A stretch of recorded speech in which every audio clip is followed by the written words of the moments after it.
आता प्रॅक्टिकल जे घेतोय आपण बघा, आपण जे दीर्घ श्वास घेतो ओंकार घेताना, त्यावेळी श्वास मोठा भरतोय का हो छातीमध्ये? वेळ लागतोय का श्वास भरायला?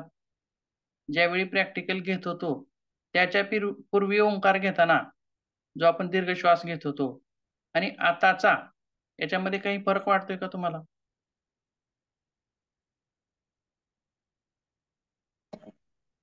सर थोडी सहजता आली आहे. सहजता येते, श्वास सहज भरला जातो आणि सहजता आली श्वास आहे. भरायला वेळ लागतो. श्वास भरायला वेळ लागतो. म्हणजे फुफ्फुसाची इलॅस्टिसिटी वाढलेली असते. ते काय आणखीन अनुभव येत जातील. तर गेल्या वेळेस कुठपर्यंत आलोय आपण? अष्टांगिक मार्ग. अष्टांगिक मार्ग बघितलाय का आपण? बघितलाय वाटतं बहुतेक. नाही, फक्त सांगितले होते आणि पुढे विश्लेषण करत राहिले ना. ठीक आहे, बघूयात काय आहे.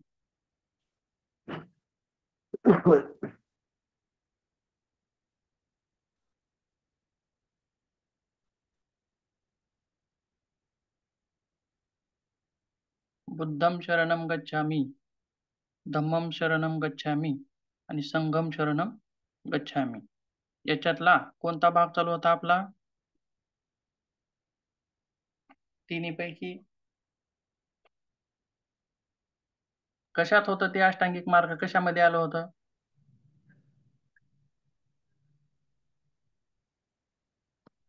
सांगा बरं. संगम शरणम गच्छामि. कशात? सांगा. दुःख निवारणाचे उपाय अष्टांग मार्ग.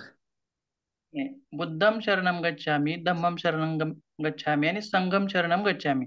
या तिन्हीपैकी कशात होतं ते अष्टांगिक मार्ग? संगम शरणम गच्छामि. संगम हा, संगम मध्ये नाही, धम्मं शरणं गच्छामि. बरोबर आहे. हा. बघा आठवून. बुद्धं शरणं गच्छामि म्हणजे काय पाहिलं? बुद्ध कोणाला म्हणायचं? बुद्धांचं पूर्वीचं नाव वगैरे आपण सगळं बघितलंय त्याच्यामध्ये. बरोबर आहे. हो. आणि बुद्ध ही काय आहे? उपाधी आहे असं म्हणलेलं होतं. उपाधी. आणि जेवढं प्रचंड ज्ञान आहे, बरोबर आहे, आकाशा एवढं ज्ञान सुद्धा त्याला म्हणलं जातं. तसं बुद्धं शरणं गच्छामि होतं. आणि धम्मं शरणं गच्छामि म्हणजे काय? तर जो बुद्धांनी सांगितलेला मार्ग आहे. धम्म म्हणजे धर्म. धर्मालाच काय म्हणलेलं होतं? धम्म असं म्हणलेलं होतं पालीमध्ये. म्हणून धर्माला शरण म्हणजे कोण्या धर्माला? तर बुद्धांनी सांगितलेल्या धर्माला शरण. मग त्यांनी सांगितलेला धर्म काय काय आहे?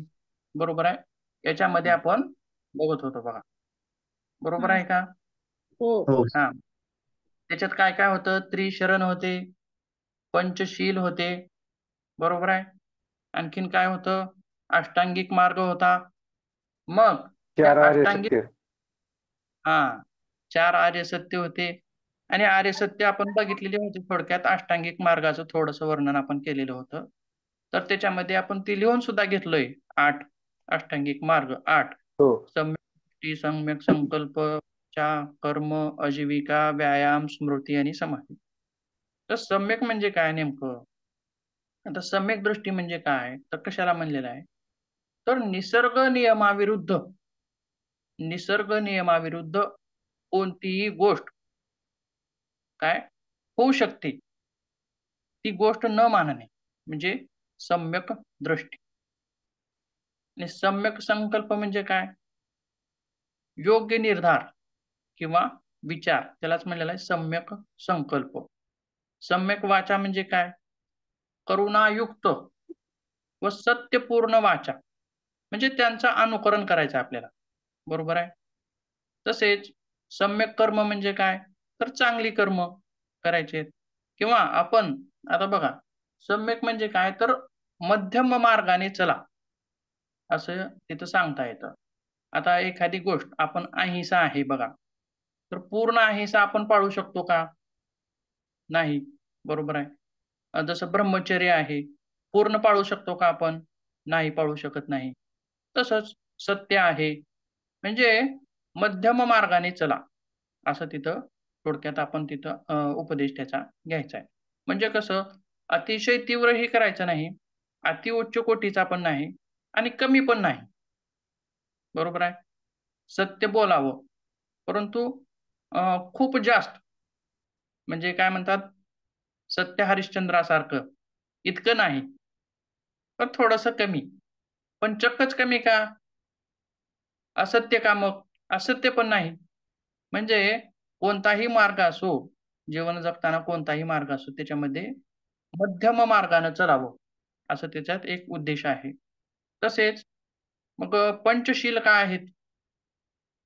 सांगितले का गेल्या वेळेस पंचशील काय आहेत?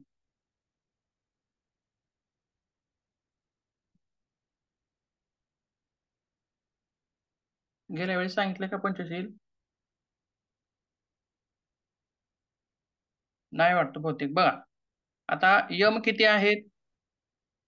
5. 5 नियम किती आहेत? 5. 5 5. पंचशील म्हणजेच हे सुद्धा 5 आहेत. यम कोणते कोणते आहेत हो?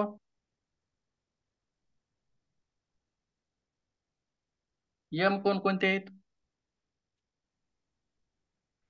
सत्य सत्य अहिंसा सत्य आहे का सत्य असते, अहिंसा, ब्रह्मचर्य, सत्य, अपरिग्रह. सत्य स्वाध्याय ब्रह्मचर्य, बरोबर. म्हणजे जसं हे 5 आहेत, तसंच पंचशील सुद्धा 5 आहेत. मग त्याच्यामध्ये काय काय आहे? तर त्याच्यामध्ये सुद्धा अहिंसा 1 नंबरला आहे. म्हणजेच आपण जीवहिंसेपासून अलिप्त राहावं, असं त्या पंचशिलामध्ये सांगितलेलं आहे. अहिंसा म्हणजे काया, वाचा, मने, शरीरानं एखाद्याला त्रास द्यायचा नाही, किंवा मनानं सुद्धा. म्हणजे काय? मनामध्ये एखाद्याचं वाईट चिंतन, म्हणजे ही काय झाली? मानसिक मानसिक हिंसा झाली. बरोबर आहे. काया, वाचा, मने. आणि एखाद्याशी हिंसा व्हावं, आणि ती हिंसा बघा, आपण जरी नाही केली, ती जर दुसऱ्याकडून जरी करून घेतली, आपण करत नाही, दुसऱ्याला करायला लावतोय, ती सुद्धा एक प्रकारची हिंसा आहे. म्हणजेच कसलीही हिंसा करू नये, म्हणजेच अहिंसेचा मार्ग अवलंब करावा, हे पंचशिलामध्ये आहे. तसेच दुसरं जे आहे, चोरी. बघा, आता हे पण आपल्या ह्याच्यामध्ये आहे, यम नियमामध्ये आहे. तसंच इथं पण चोरी करण्यापासून अलिप्त राहावं. बरोबर आहे. चोरी म्हणजे काय? बळजबरीनं एखाद्याची वस्तू हिसकावून घेणे, किंवा एखाद्याची वस्तू घेताना त्याला माहित नसणे, त्याला माहित नसताना ती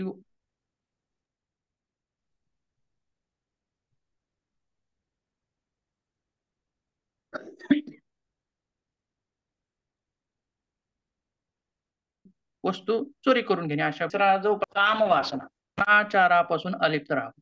आता बघा, आपण काय आहोत? साधू संत आहोत का संन्यासी आहोत का? नाही, सांसारिक मनुष्य आहोत. मग काम वासना सांसारिक मनुष्यासाठी लागते, साहजिक आहे. बरोबर आहे.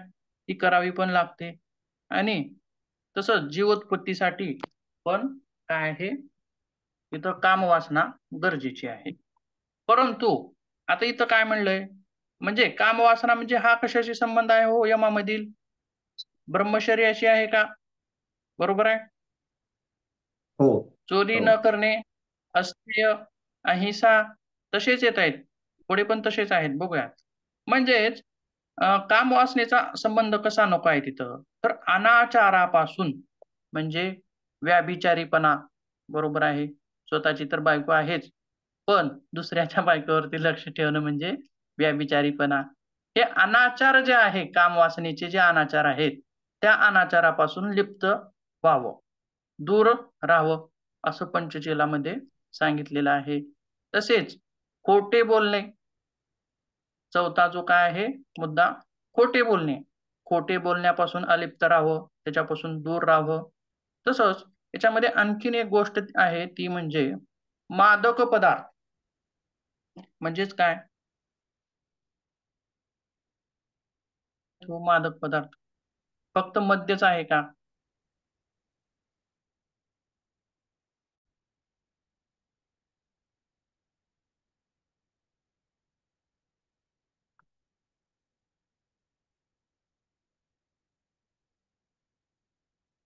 काय काय सांगता येईल बरं? कशाला म्हणतात? मादक म्हणजे जे आपल्याला मोह पाडतात आणि ते आपल्याला करण्याची इच्छा होते किंवा ते घेण्याची अशी इच्छा होत असते. हे अशा मादक पदार्थापासून आपण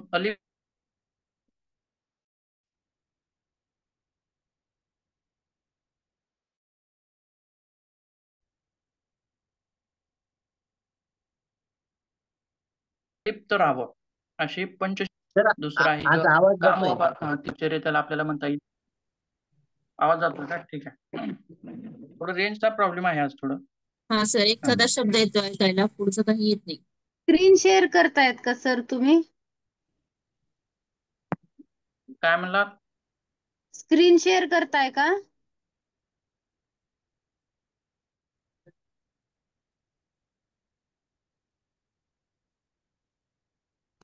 स्क्रीन शेअर केली का सर तुम्ही? दिसत नाहीये ती मला. हे काय आहेत? पंचशील. आले की लक्षात पंचशील तुमच्या? ठीक आहे. हा, म्हणजे धम्म काय आहे, धर्म काय आहे, पंचशील, त्रिशरण, अष्टांगिक मार्ग, हे जो आहे तो आहे धर्म. आणि त्या धर्माला मी शरण जातोय, असं धम्मम शरणम गच्छामी त्याचा अर्थ आहे. आणि पुढचं एक वाक्य होतं, त्याचा अर्थ आपण बघायचा राहिलेला होता. तो काय होता? संघम शरणम गच्छामी. म्हणजे आता काय, कशाला संघ म्हणता येईल? तर आता बघा, जो मार्ग सांगितलाय, बुद्धाने जो मार्ग सांगितलाय,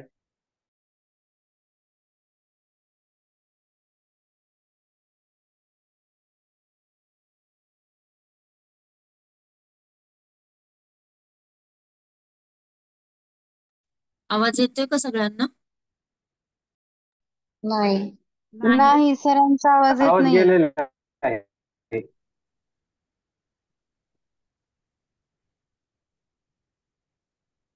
करतोय,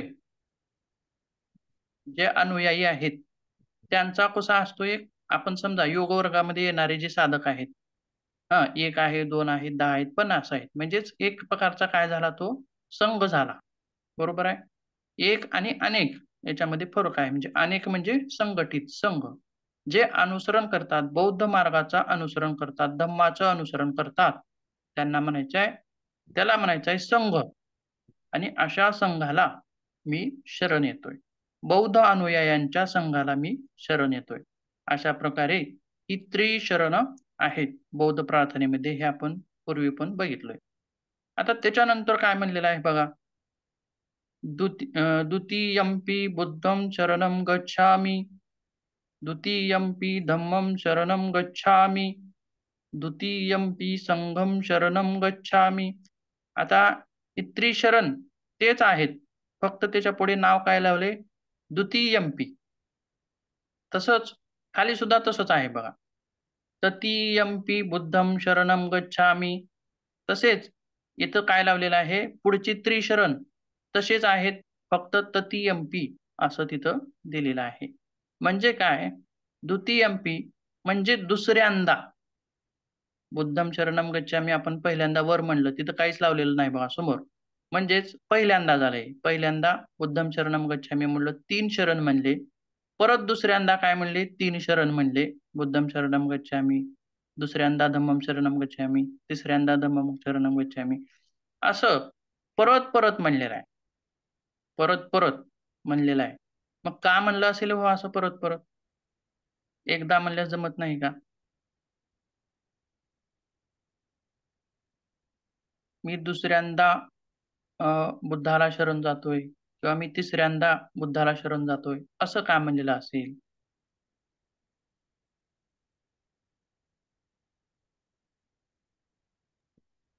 हे प्रार्थनेचं नावच त्रिशरण आहे ना. त्रिशरण आहे, बरोबर आहे. मग त्रिशरण तर बघितले, म्हणजे का म्हणलेलं आहे असं पहिल्यांदा, दुसऱ्यांदा, तिसऱ्यांदा, परत परत का म्हणलेलं आहे 3दा? तर परत परत म्हणण्यानं जी शरणत्वाची जी भावना आहे, शरणत्वाची जी भावना आहे ती दृढ होते. बरोबर आहे. काय होतं, परत परत म्हणल्यानं शरणत्वाची भावना दृढ होते. अशा प्रकारे द्वितीयम्पी आणि तृतीयम्पी असं त्याचा अर्थ निघतो. तसेच मग सुरुवातीला काय म्हणलेलं आहे, नमो तस्स भगवतो अरहतो समबुद्धस्य. आता नमो म्हणजे नमस्कार, नमो म्हणजे नमस्कार. तस्य, तस्य म्हणजे त्या, भगवतो म्हणजे भगवंत. हा कुणाचा भगवंत आहे मग? बुद्धिष्टांचा, बुद्धांचा. त्यांनी भगवंत मानलेला आहे का? देव मानलेला आहे का? तर नाही. निरीश्वरवादी आहेत, म्हणजे देवाला ते मानत नाहीत. मग यांच्यामध्ये म्हणजे सर्वस्व कोण आहे? बुद्धिष्टांचं सर्वस्व कोण आहे? तर भगवंत कोण आहे त्यांचा? तर बुद्ध आहेत. बरोबर आहे. म्हणून तिथं भगवतो असं म्हणलेलं आहे. नमो तस्स भगवतो, नमस्कार त्या भगवंताला. अरहतो, अरहतो म्हणजे काय सांगता येईल? अरहतो म्हणजे ज्याने सत्य आणि असत्य काय आहे हे जाणलेलं आहे. सत्य काय आहे हो? जसं की संसार आहे किंवा जग आहे, हे काय आहे? नश्वर आहे. पण सामान्य माणूस काय म्हणतो? हेच सत्य आहे म्हणतो. परंतु बुद्धी म्हणजे ज्यांनी ज्ञान प्राप्त केलेलं आहे, जे महान आहेत, बरोबर आहे, ते काय करतात? ह्या संसाराला नश्वर म्हणतात आणि आत्म्याला सत्य मानतात. बरोबर आहे. म्हणजे सत्य आणि असत्य याच्यामधला फरक जाणलेला आहे, त्याला म्हणायचं आहे अरहतो. आणि समासमबुद्धस्य म्हणजे काय? तर याचा अर्थ असा आहे की बोधी ज्ञानाची संबोधी ज्ञानाची ज्याने प्राप्ती केलेली आहे, जो मोक्ष पदाला गेलेला आहे, कैवल्याला गेलेला आहे, कैवल्याची प्राप्ती केलेली आहे, किंवा आपल्या अष्टांग मार्गामध्ये आपण काय म्हणतो? मोक्ष किंवा कैवल्य. तसंच त्यांच्या बौद्धिक मार्गामध्ये त्याच ह्याला काय म्हणतात? निर्वाण असं म्हणतात. ज्याने निर्वाण प्राप्त केलेलं आहे, संबोधी ज्ञान प्राप्त केलेलं आहे. म्हणजे संबोधी ज्ञान म्हणजे काय? सर्वोच्च ज्ञान. किंवा संबोधी ज्ञान म्हणजे काय? तर जसं की आपल्यामध्ये समाधीचे प्रकार आहेत बघा. बरोबर आहे. धारणा, ध्यान आणि समाधी. त्याच्यामध्ये सुद्धा जी निर्बीज समाधी आहे, तिला म्हणायचं आहे.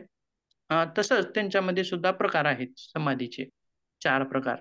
आणि संबोधी म्हणजे ज्यांनी शेवटची जी पायरी आहे, शेवटची स्टेप, म्हणजेच आपल्याकडं कसं निर्बीज समाधी जी आहे, ज्यांनी निर्बीज समाधी प्राप्त केलेली आहे, असं आपण तिथं म्हणू शकतो. तसंच त्यांनी संबोधी समाधी प्राप्त केलेली आहे, संबोधी ज्ञान प्राप्त केलेलं आहे, निर्वाण प्राप्त केलेलं आहे, अशांना काय म्हणायचं आहे?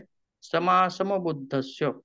म्हणजे नमो तस्य भगवतो, नमस्कार अशा भगवंताला ज्याने सत्य असत्य जाणलेलं आहे, ज्याने संबोधी ज्ञान प्राप्त केलेलं आहे, ज्याने निर्वाण प्राप्त केलेलं आहे, असा त्याचा अर्थ इथं निघतो. आणि ते सुद्धा नमो तस् 3 वेळा म्हणलेला आहे.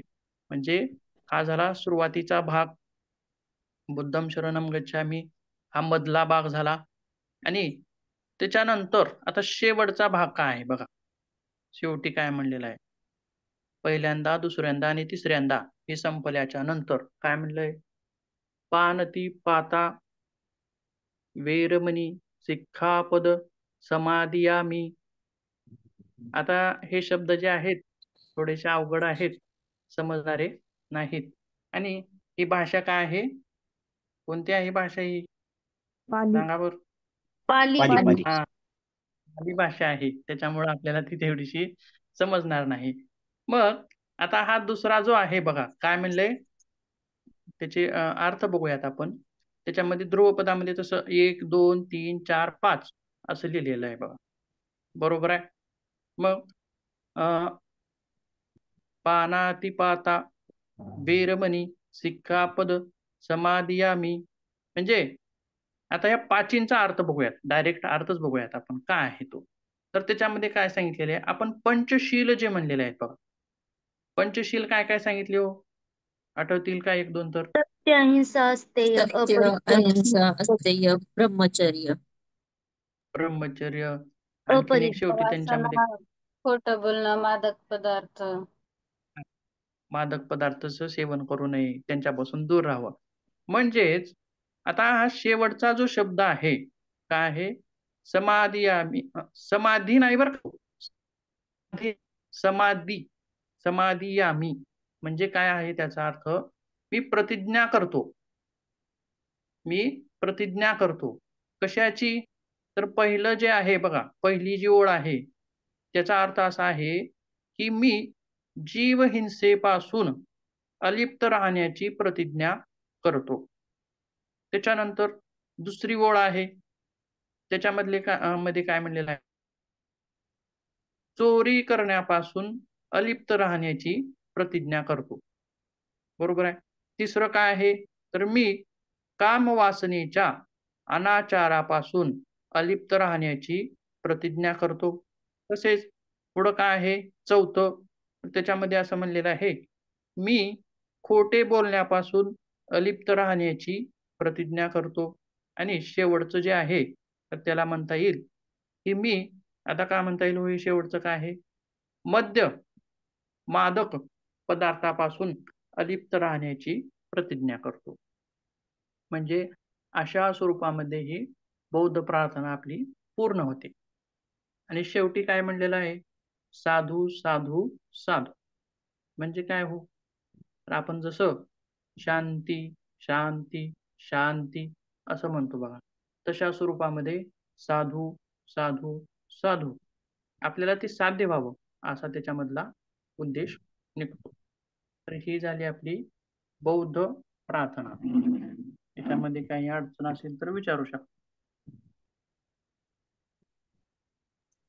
आता हे जे चित्र आहे त्याच्यामध्ये सुद्धा एक मुद्रा आहे बघा, हस्तमुद्रा आहे. दिसते का हस्तमुद्रा ही? हो. कोणती आहे माहित आहे का कोणाला?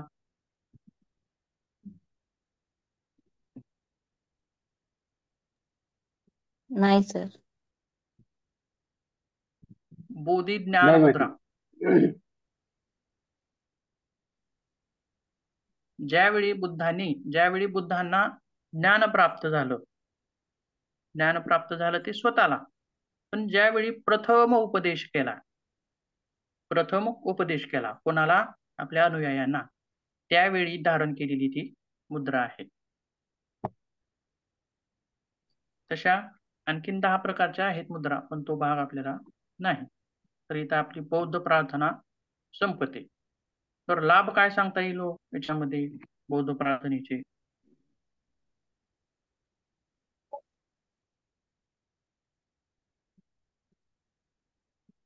सांगा बरं 1-2 लाभ तुम्ही.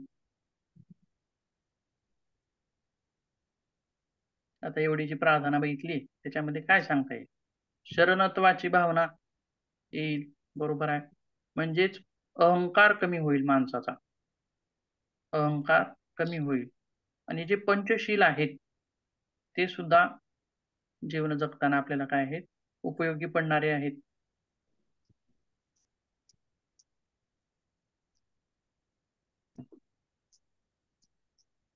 ठीक आहे, पुढची प्रार्थना बघूयात मग. आणखी एक राहिलेली आहे. तर मध्ये आवाज गेला होता, ते पंचशील एकदा सांगा ना. काय सांगायचंय? पंचशील एकदा सांगा. पंच आवाज ठीक आहे, गेला होता, ठीक ते आहे. ऐकलाय नाही आले. पहिलं आहे अहिंसा. हम्म. अहिंसा. दुसरं पहिला आहे चोरी न करणे. नाही, पहिला पहिलं सांगा. अहिंसा. अहिंसा, हा. चोरी न करणे. दुसरं आहे चोरी न करणे. तिसरं आहे काम वासनेच्या अनाचारापासून अलिप्त राहणे. म्हणजे त्याला आपण थोडक्यात ब्रह्मचर्य असं सुद्धा म्हणू शकतो. पण तिथं ब्रह्मचर्य म्हणून दिलेलं नाही बरं का त्यांच्या हा. ह्याच्यामध्ये, असं दिलेलं आहे ते. तसेच चौथा आहे खोटे बोलण्यापासून अलिप्त राहणे. आणि पाचवा आहे मादक मादक पदार्थापासून दूर राहणे.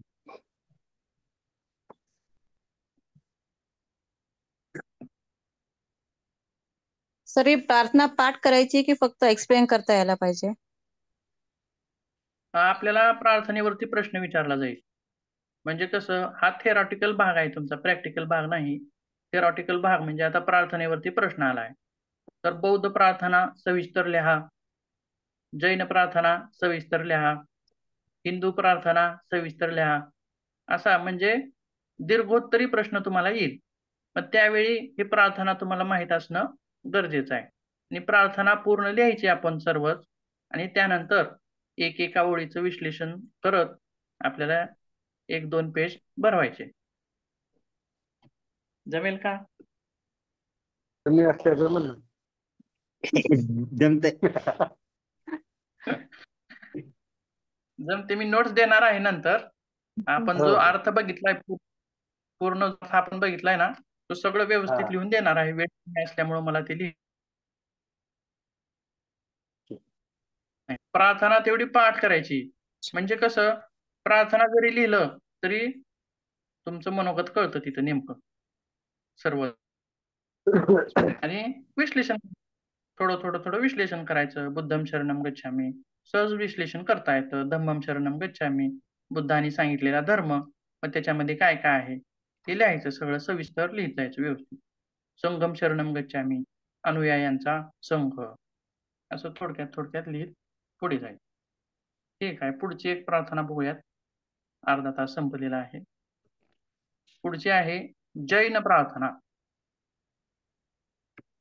काय आहे? जैन ध्यान बघितलेलं होतं आपण. आता प्रार्थना बघूया.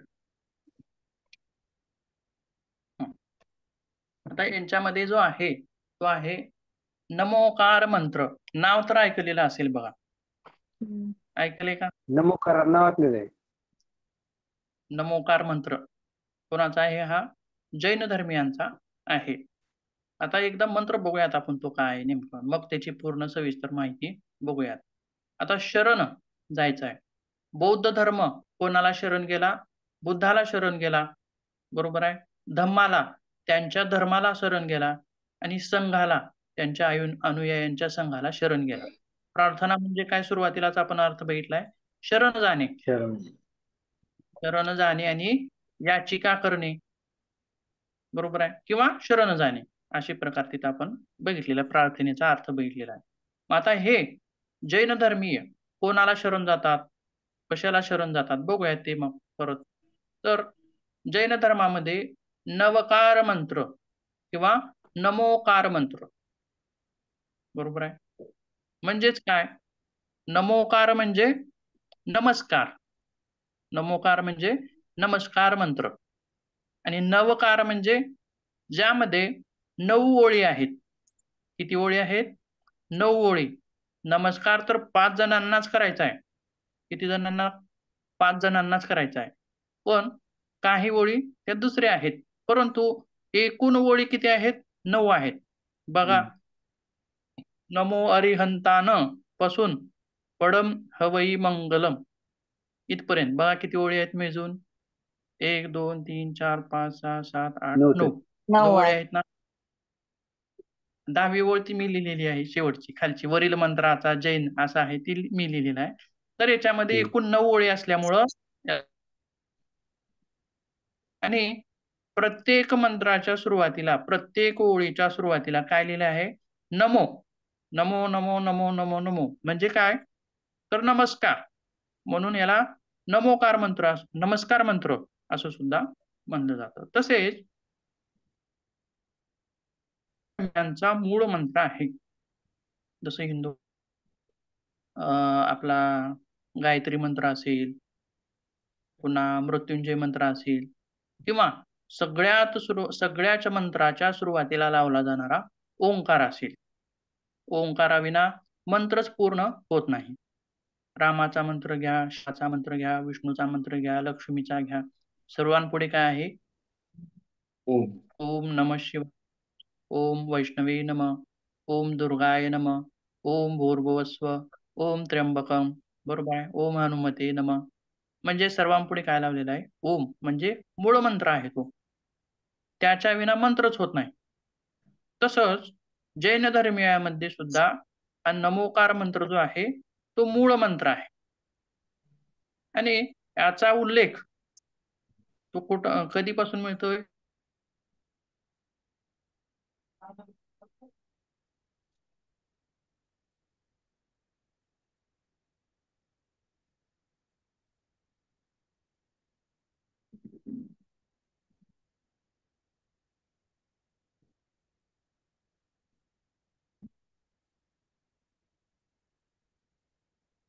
म्हणजे खूप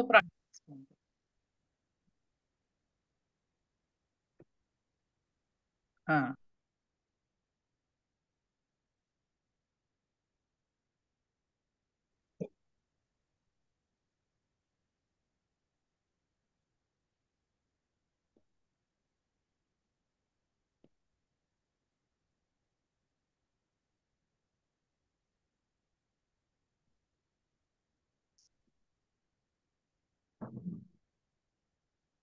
आवाज गेलाय का? हो गेलाय.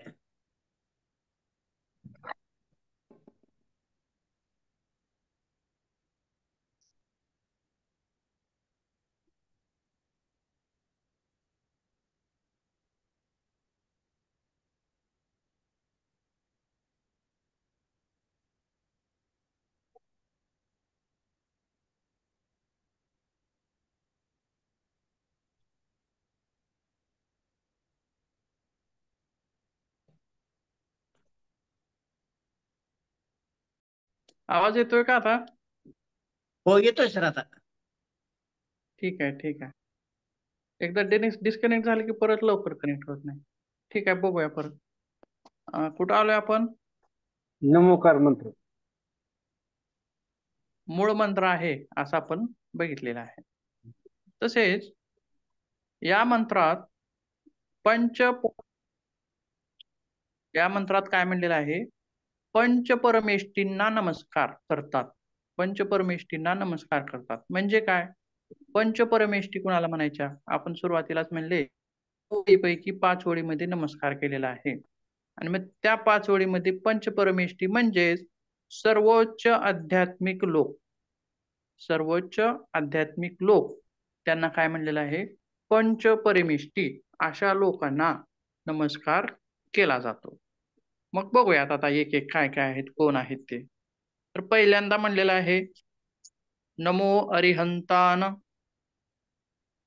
नमो, आता दुसरं पूर्ण बघूयात एकदा परत मी सांगतो. नमो अरिहंतान, नमो सिद्धान, नमो आयर्यान, नमो उज्जयान, नमो लोये सव्वसाहुन, ऐसो पंच नमोकारो, सव्व पावपनासनो, मंगान च सव्वेसिम पडम हवई मंगल.